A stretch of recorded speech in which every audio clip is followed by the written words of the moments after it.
मराठी ग्रंथ काशीखंड कथासार रूपाने स्कंद पुराणांतर्गत काशीखंडाचे मराठी रूप.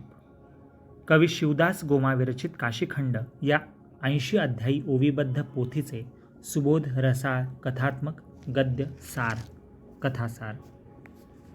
स्कंद पुराणातील 7 खंडांमध्ये काशीखंड हे फार महत्त्वाचे आणि लोकप्रिय असून त्यात काशी क्षेत्राची महती आणि शंकराचे विश्वनाथ रूप याची थोरवी अनेक कथांसह वर्णन केले आहे.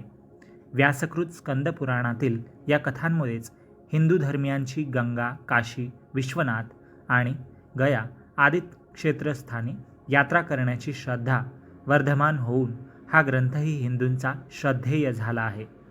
मराठीतील ओवीबद्ध काशीखंड फार विस्तृत ग्रंथ असून अत्यंत भक्तिभावाने तो वाचला जातो.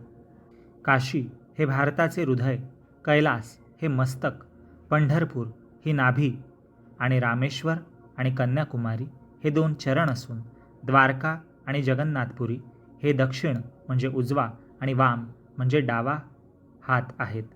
अशी भव्य दैवी प्रतिमा हिंदू मात्रांच्या मनात असते.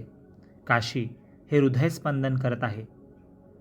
ही साररूप वाराणसी ही शिवभक्तांना हृदयापासून आवडो हीच प्रार्थना. पुढील भागापासून पाहूया काशीखंड. प्रत्येक अध्याय 80 अध्यायांची एकत्रित कथा कथासार रूपाने थोडक्यात मराठीमध्ये गुड रीडिंग चॅनलवर. धन्यवाद. ओम नमः शिवाय.